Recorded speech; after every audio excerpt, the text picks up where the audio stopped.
Pak Presiden ini orangnya enak. Pokoknya semua yang sifatnya kalau untuk ke rakyat tuh cepat mutusinnya gitu. Cepat, pokoknya beliau tuh kalau udah orientasinya urusan-urusan rakyat itu set gitu. Malah kadang-kadang kita yang dikejar-kejar.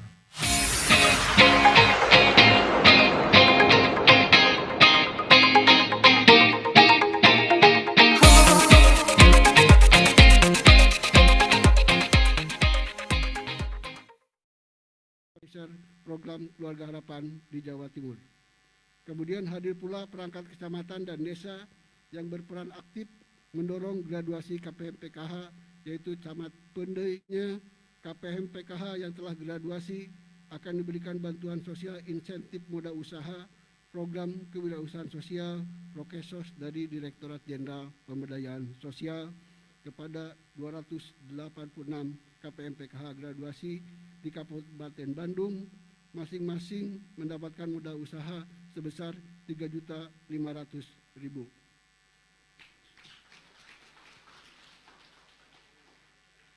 Bapak Ibu yang kami hormati, demikian yang dapat kami sampaikan dan kami mohon perkenan kiranya Bapak Menteri Sosial dapat memberikan arahan kepada kita semua. Demikian, terima kasih. Billahi taufiq wal hidayah. Wassalamualaikum warahmatullahi wabarakatuh. Bapak Ibu yang kami hormati, selanjutnya sambutan Wakil Ketua Komisi 8 DPR RI, silakan.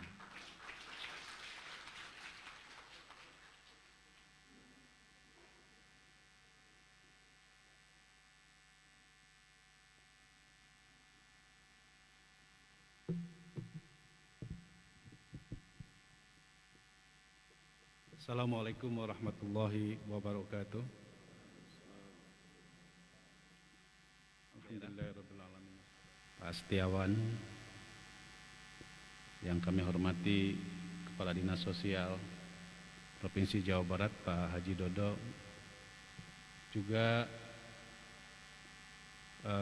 Asda Kabupaten Bandung Barat dan Kepala Dinas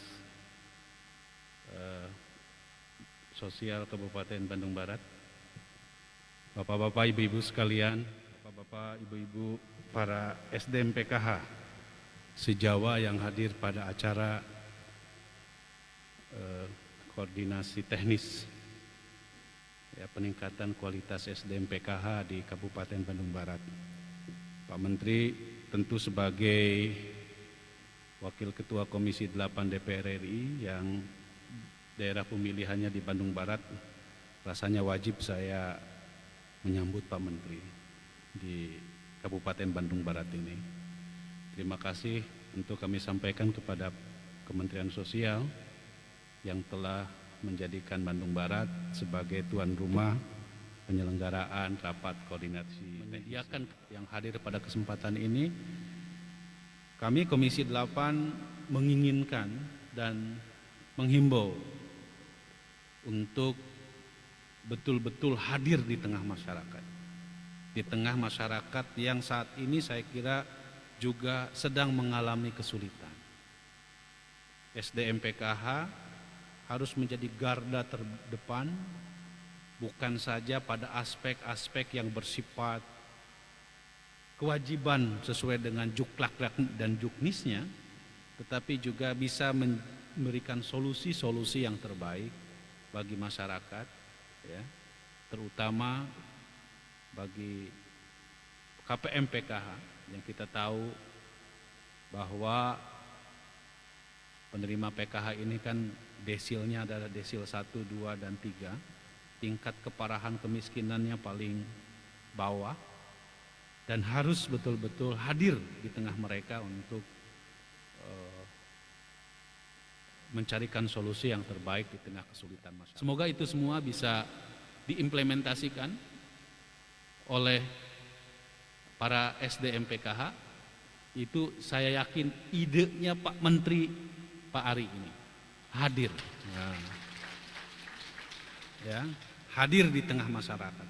Ya, itulah tugas kita semua. Sekali lagi kami mengucapkan selamat buat para SDM PKH yang telah mengikuti Rakornis ini, dan Pak Menteri, apapun yang diajukan oleh Pak Menteri, oleh Komisi 8, selagi itu upaya kita untuk mensejahterakan masyarakat, kami pasti akan memberikan dukungan. Terima kasih dari kami. Wallahul muwaffiq ila aqwamit thoriq. Wassalamualaikum warahmatullahi wabarakatuh. Terima kasih Bapak TP Aceh Hasan Sazili, Wakil Ketua Komisi 8 DPR RI.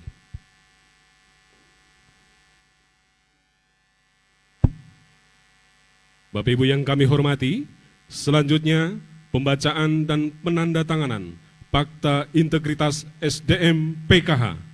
Kepada Setiawan dan Istiana, SDM PKH disilahkan.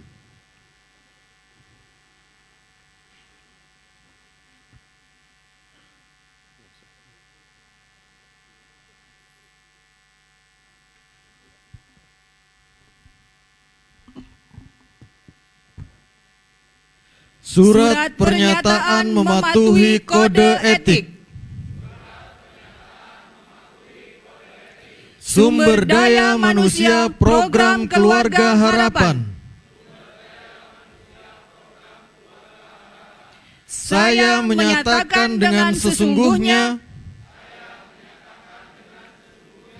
bahwa saya sebagai SDM program Keluarga Harapan akan melaksanakan tugas dan tanggung jawab serta mematuhi kode etik SDM PKH. Apabila saya melanggar pernyataan ini, maka saya bersedia untuk dikenakan sanksi sesuai dengan peraturan perundang-undangan dan ketentuan yang berlaku dalam PKH. Demikian pernyataan ini saya buat dengan sesungguhnya, tanpa ada paksaan dari pihak manapun, dan untuk digunakan sebagaimana mestinya. Ditandatangani di Bandung pada tanggal 4 Juli 2020.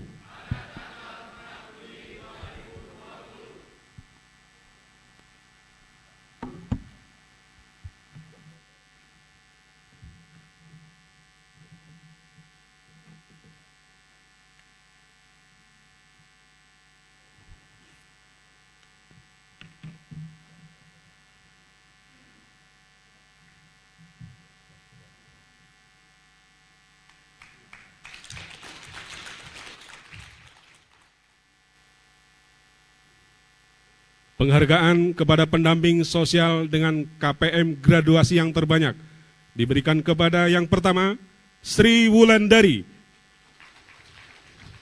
pendamping dari Karawang. Kemudian yang kedua, Eni Nuraini, pendamping Pende dari Garut.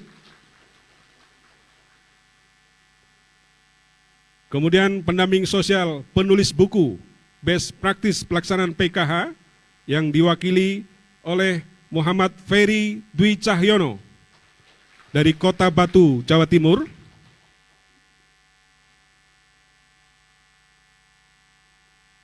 Kemudian KPM graduasi Ketua Komisi 8 DPR RI, Dirjen Dinjamsos dan Dirjen Dayasos.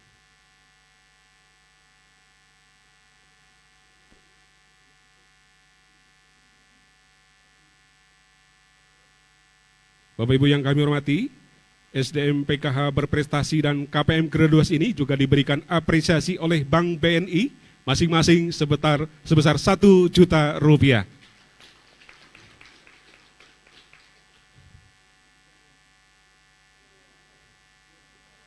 Satu juta Pak dari Bank BNI.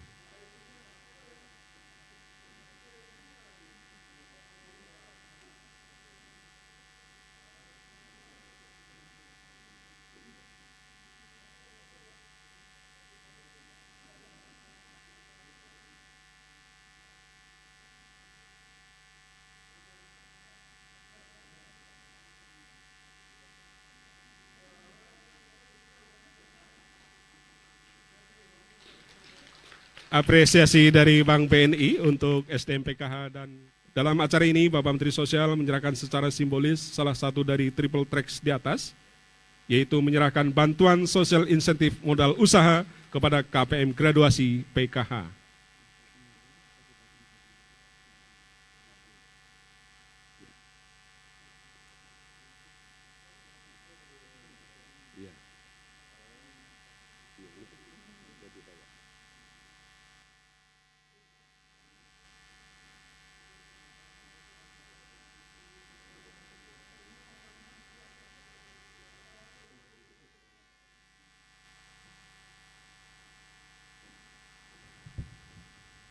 Mohon izin Bapak Menteri, perlu kami laporkan, acara ini juga diikuti oleh SDM PKH seluruh Indonesia dengan mengakses live streaming melalui akun Linjamsos Oke dan YouTube. Hari ini YouTube sudah 4.300 yang mengikuti. Kemudian dari Facebook sudah ada 8.000 orang yang mengikuti. Selanjutnya kita sambut Bapak Menteri Sosial untuk arahan pada siang hari ini. Kepada Bapak Juliari P. Batuhara, kami silakan.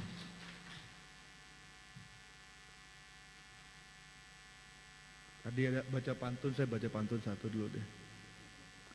Tomat kemangi untuk sayur laksa. Ayam seekor dibuat empal. Gede amat nih empal. Selamat pagi, Korwil dan Korek PKH. Dalam rakor di era new normal. Assalamualaikum warahmatullahi wabarakatuh. Salam sejahtera bagi kita semua. Selamat pagi. Mungkin masih bisa dibilang dalam suasana Idul Fitri untuk teman-teman semua ya, SDM PKH. Saya menyampaikan selamat Hari Raya Idul Fitri 1 Syawal 1441 Hijriah. Minal aidin wal faizin. Mohon maaf lahir dan batin. Karena saya mantan anggota DPR RI, saya harus sapa dulu teman-teman saya dari DPR RI. Yang pertama tadi sudah memberikan sambutan yang punya dapil, Wakil Ketua Komisi 8 DPR RI, Kang Aceh Hasan Sasili. Tepuk tangan buat Kang Aceh. Juga sahabat saya, anggota DPR RI, kalau Kang Aceh dari fraksi Golkar. Ini sahabat saya, anggota DPR RI, walaupun bukan dapil sini tapi dari Jawa Barat juga, Komisi 4 dari fraksi PD Perjuangan, Kang Ono Surono. Berdiri dulu Pak. Ini ada nggak yang dari Cirebon, Indramayu ada ya? Coba berdiri yang Cirebon, Indramayu. Nah, ini harus kenal beliau nih. Kok cuma satu orang? Ada ya. Kang Yadi nggak datang ya? Rekan saya juga ini mantan anggota DPR RI, Kang Ketut, alumni ITB yang kemarin baru ulang tahun ke 100 tahun ya. Juga yang selalu setia mendampingi kegiatan-kegiatan Kementerian Sosial, mewakili Bapak Gubernur, Pak Sekda Provinsi, Pak Setiawan, Pak Kepala Dinas Sosial Provinsi Jawa Barat, kita sering jumpa di lapangan. Kemudian juga mewakili Kabupaten Bandung Barat, Pak Asisten. Kemudian juga teman-teman dari BNI, Pak Kun. Saya kira program apapun dari Kementerian Sosial kalau tidak didukung penuh oleh Bank Himbara juga jadi masalah juga di lapangannya. Kemudian Pak Dirjen Linjamsos dan jajaran dengan Pak Direktur JSK, Pak Sesditjen, Pak Dirjen Dayasos, Kepala Badan, Kediklit, dan juga yang paling penting adalah teman-teman, sahabat-sahabat saya, para Korwil, Korek, Korkap, dan juga SDM PKH, baik yang hadir langsung di Hotel Mason Pine ini maupun yang mengikuti melalui video conference ya. Tadi saya lihat-lihat Pak Sekda itu di Jawa Barat yang ikut program PKH itu KPM-nya 1.000.000 750.000 keluarga. Kalau satu keluarga ada 4 orang saja, biasanya di Jawa Barat anaknya lebih loh dari 2 ya kan. Rata-rata berapa? Satu keluarga tuh berapa anaknya Pak Kadis? 4. Keluarga besar. Anggap deh 2 ya, atau 3 deh. Itu mungkin sudah berapa tuh? 2 juta keluarga, 1,8 kali 5 itu berapa tuh? 10 juta hampir. Jadi hampir 20% mungkin. Bayangkan ya, hampir 20% dari penduduk Jawa Barat tuh peserta PKH.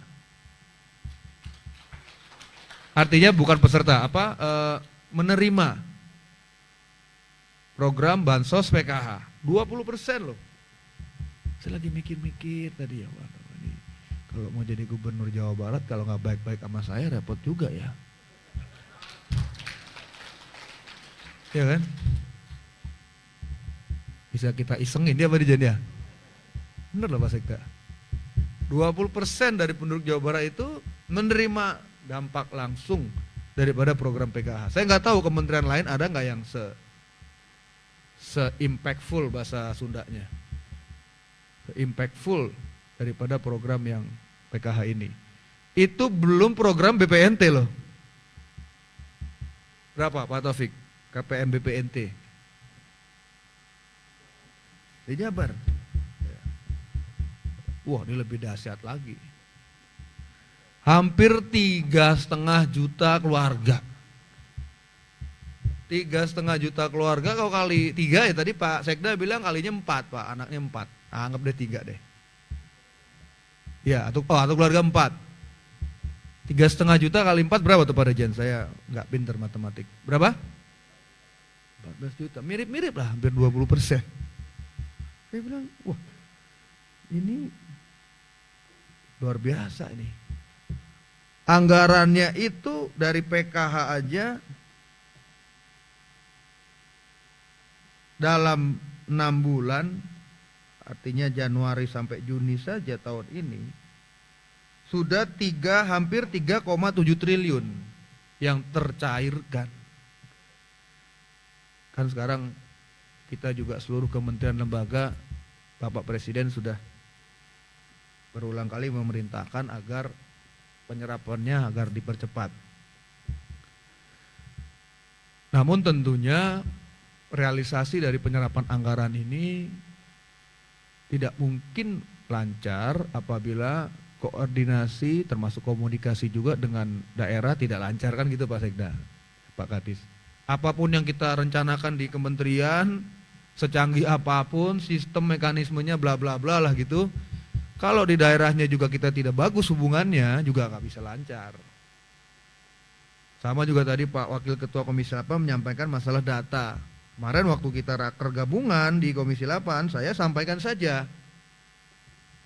Saya kan sering banget ditanyain soal data nih, kelihatannya simpel data ini, tapi kan ruwet memang. Saya bilang, ada juga media yang bilang, itu datanya Kementerian Sosial data lama 2015. Tidak 100% betul. Yang kita lakukan terakhir di 2015 adalah yaitu verifikasi validasi secara nasional. Karena waktu itu belum ada undang-undang gitu kan. Begitu ada undang-undang penanganan fakir miskin, dari 2000 kita diserahkan DTKS itu 2016 ya, 2017. Begitu kita diserahkan DTKS ke Kemensos, ya memang karena undang-undangnya itu berbunyinya adalah daerah yang melakukan validasi dan verifikasi, daerah itu kabupaten dan kota, ya verifalinya dilakukan lewat daerah, kan gitu. Saya nggak terlalu tahu detail Pak Sekda, Pak Kadis di Jawa Barat, tapi saya sampaikan di Komisi 8, dari 514 kabupaten kota, yang sama sekali tidak pernah melakukan verifali data itu dari tahun 2016, itu ada 92, banyak loh. 92 kabupaten kota yang tidur sama sekali nih soal data. 319 melakukan verifali tapi hanya di bawah 50% datanya. 319 tambah 92 itu berapa tuh? Ya tuh, banyak. 103 melakukan verifali secara rutin di atas 50%. Bukan berarti 100% juga. Bisa yang 51 tuh di atas 50%. Nah, artinya kondisi verifal atau kondisi DTKS kita ini memang memerlukan terobosan.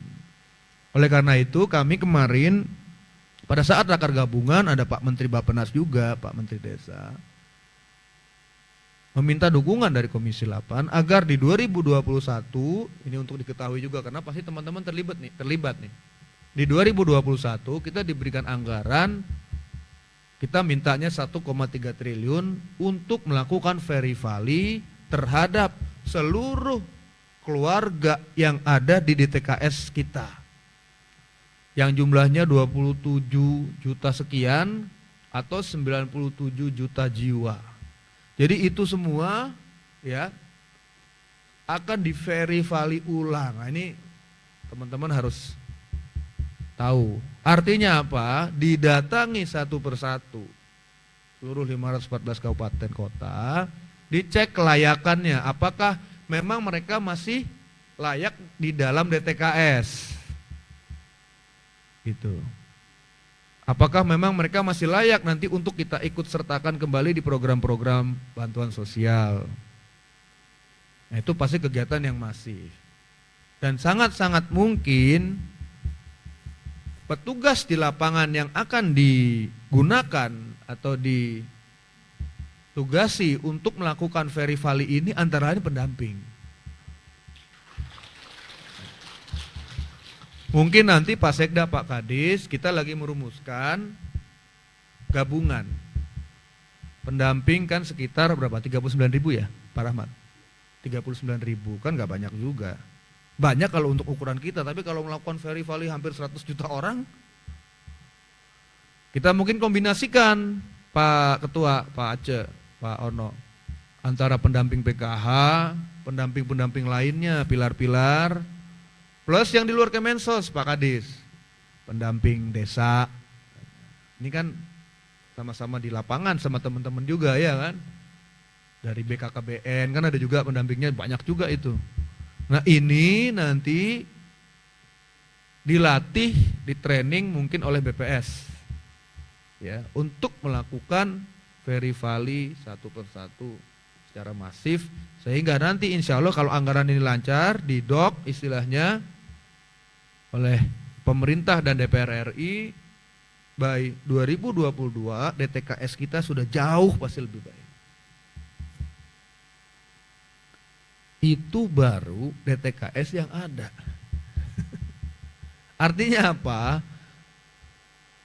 Di saat pandemi COVID-19, pada saat kita kemarin meluncurkan program bantuan sosial khusus, bantuan sosial tunai, bantuan sosial sembako, awalnya kita berpikir sudahlah kita gunakan saja DTKS basisnya, jadi nggak pusing, betul kan? Mungkin nggak pusing kita kali.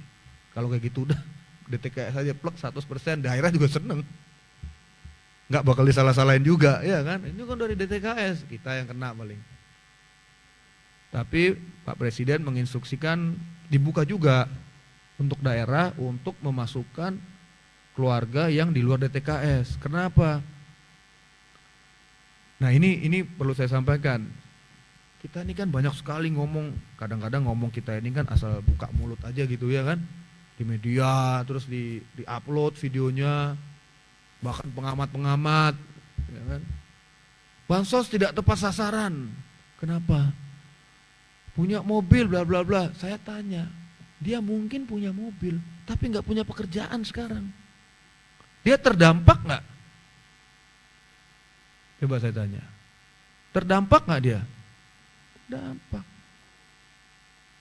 Dia punya motor 2 Pak, iya mungkin sekarang udah nggak bayar cicilan, bentar lagi diambil motornya. Kenapa? Nggak ada uangnya. Yang mungkin sebelumnya dia nggak masuk DTKS. Kenapa? Dia sebelumnya memang tidak miskin.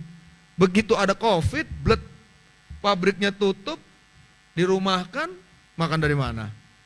Punya motor 2, punya nggak? Punya, tapi pasti nggak bakal bisa bayar cicilan. Terdampak nggak dia? Terdampak. Kalau mau jujur mungkin hampir 70% kali terdampak. Iya kan?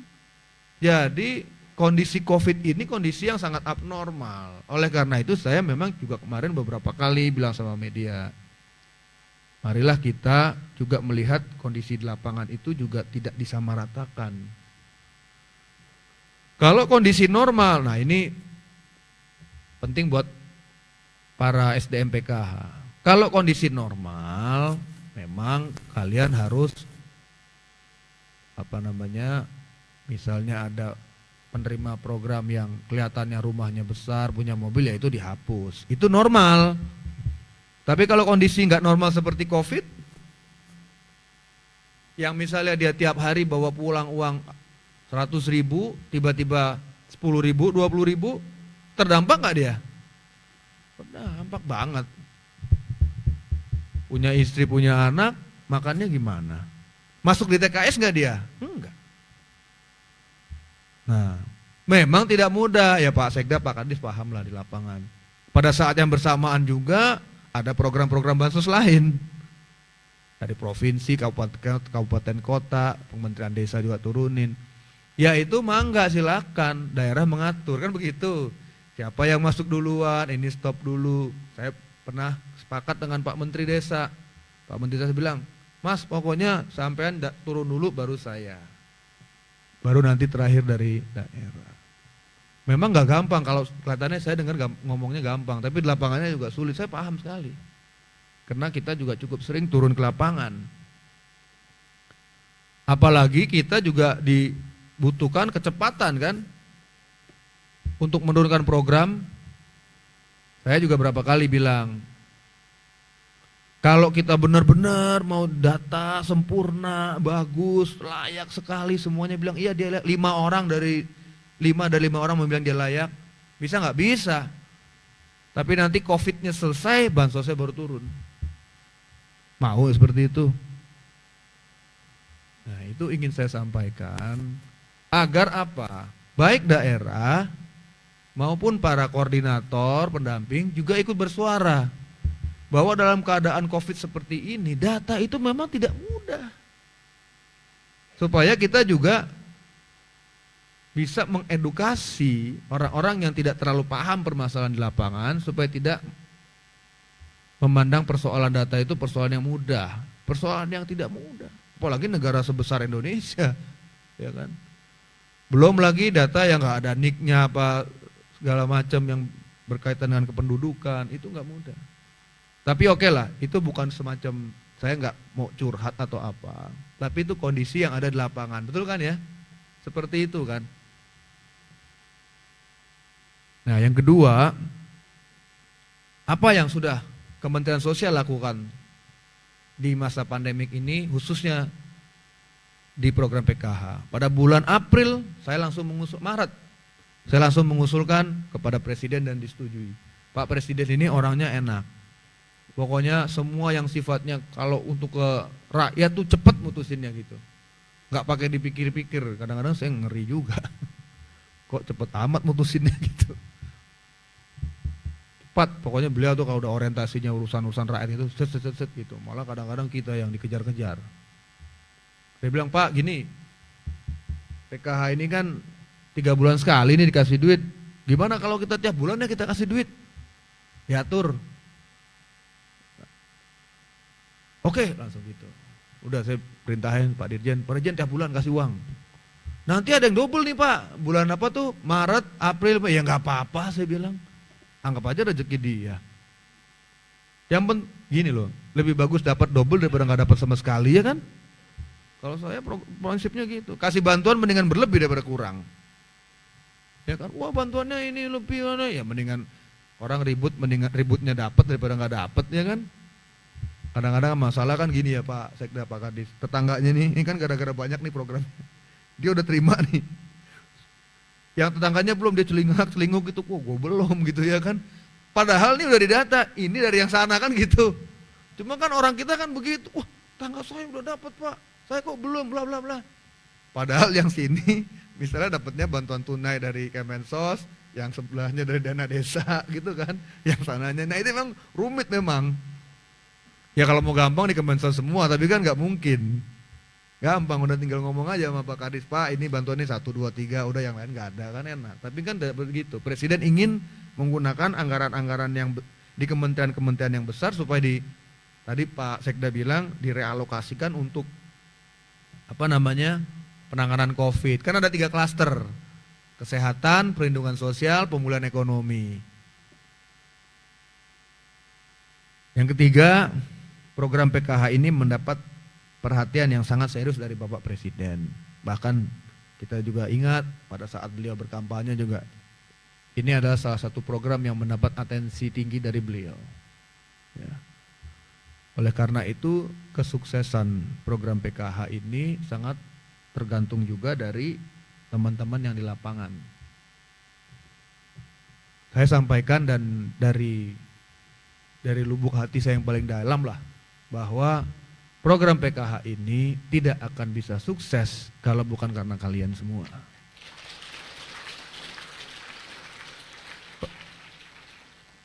Kalian adalah garda terdepan, ujung tombak daripada program PKH. Apapun yang tadi saya omongkan, sebagus apapun perencanaan Pak Dirjen Bua dengan direktur segala macam, uangnya ada, daerahnya oke. Tapi kalau pendampingnya juga ogah-ogahan, pendampingnya tidak serius bekerja, ya nggak bakal sukses juga. Jadi sekali lagi saya harus sampaikan dalam kesempatan yang sudah sekian kali mungkin, terima kasih saya dan penghargaan saya yang setinggi-tingginya untuk seluruh SDM PKH yang sudah bekerja keras dimanapun kalian berada.